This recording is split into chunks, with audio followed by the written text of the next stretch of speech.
बिस्मिल्लाहिर्रहमानिर्रहीम। अस्सलाम वालेकुम। मैं हूँ आमना। आप देख रहे हैं मेरा यूट्यूब चैनल आमना फूड मेकर। कैसे हैं जी? उम्मीद है आप सब खैर खैरियत से होंगे और मेरी दुआ है आप जान जान से भी मेरी वीडियो देख रहे हैं। अल्लाह ताला आप सबको सेहत और तंदुरुस्ती वाली ज़िंदगी अता फरमाए, खुश और आबाद रहें, आमीन। आज मैं बांद ज़ुकाम, नज़ला, सर में दर्द, ख़ास तौर पे माथे और आँखों में दर्द, सर, आँखें, माथा सारा ज़्यादा ठंडा रहना, ये बांद ज़ुकाम की वजह से बलगम माथे में, नाक के आसपास जमा हो जाता है, सांस भी आप सही तरीके से नहीं ले सकते। तो जमे हुए बलगम को निकालने के लिए मैं बहुत ही बेहतरीन और ज़बरदस्त नुस्खा लाई हूँ। ये बड़े बुज़ुर्गों ने बताया हुआ है, ये बड़े बुज़ुर्गों का बताया हुआ नुस्खा है। कुछ जड़ी बूटियों से मैं आपको बना के बताऊँगी। तो चलते हैं, ये नुस्खा तैयार करते हैं। तो इस नुस्खे में जो चीज़ें मैं कबाब बनाने में डालूँगी वो ये हैं। ये आधी चम्मच सौंफ और 1 चम्मच अजवाइन, 5 अदद सब्ज़ इलायची और 2 अदद बड़ी इलायची और 8 दाने काली मिर्च के, 1 इंच का टुकड़ा दालचीनी और 5 अदद लौंग फूल वाले और थोड़ा सा काला नमक ये भी बीच में डालूँगी।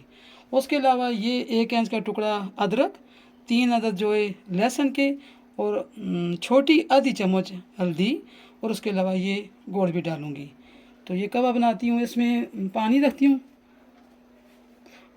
चूल्हे पे। चूल्हा मैंने जला दिया है। तो इसमें मैंने ये 2 कप पानी के डालने हैं। बिस्मिल्लाहिर्रहमानिर्रहीम।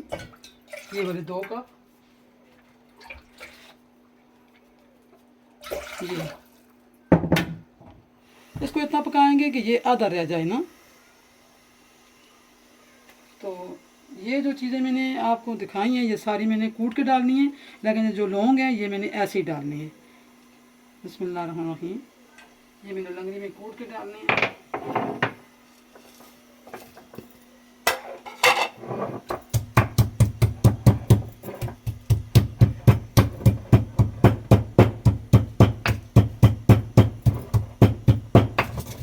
इस तरह रगड़ने से जो है इनका सही असर निकल आता है और सही तरीके से काढ़ा बनता है ना।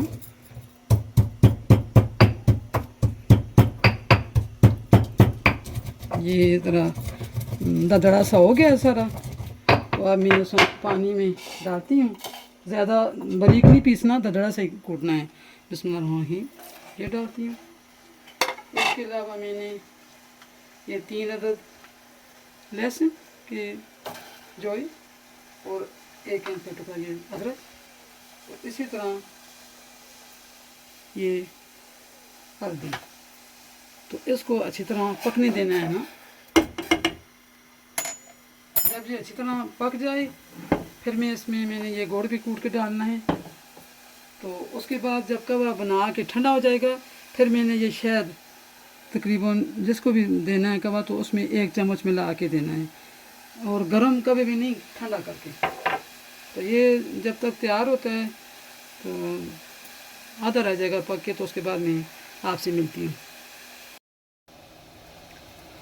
हाँ लीजिए, मैंने 10 से 15 मिनट तक तकरीबन मैंने इसको पकाया है। तो अब इसमें मैं गुड़ डालने लगी हूँ। बिस्मिल्लाहिर्रहमानिर्रहीम।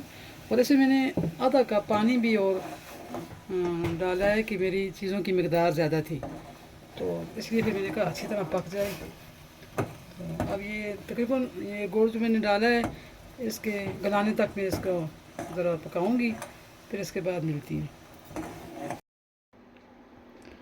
तो ये काढ़ा मेरा तैयार हो गया है।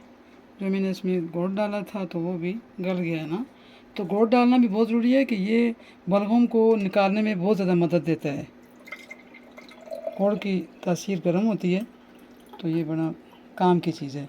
तो अब मैंने इसको इधर गिलास में डाल दिया पौने से पुन के। तो अब इसका तरीका ये है कि रात को खाना खाने के बाद 2 घंटे बाद तकरीबन प्याली का चौथाई हिस्सा मरीज़ को दें सोते वक्त। अगर उसको तकलीफ़ ज़्यादा है तो फिर 2 टाइम 3 दिन तक इंशाल्लाह देना है, सुबह शाम प्याली का चौथाई हिस्सा, तो इंशाल्लाह आराम होगा। और ये बांद ज़ुकाम, नज़ला, माथे नाक के इर्द गिर्द और आँखों के इर्द गिर्द जमा हुआ बलगम को ख़त्म करने के लिए ये नुस्खा मैंने तैयार किया है। तो ये काढ़ा अगर आपको पसंद आए या आपको अच्छा लगे तो मेरे चैनल को सब्सक्राइब करें और मेरी वीडियो को लाइक और शेयर भी करें, साथ ही बेल के बटन को भी दबा दें इस तरह, ताकि आपको मेरी इस तरह की वीडियो ज़्यादातर मिल सके। अब इसी नुस्खे के साथ इजाज़त चाहूँगी, फिर मिलूँगी इसी तरह के अच्छे अच्छे नुस्खों और अच्छी अच्छी रेसिपी के साथ।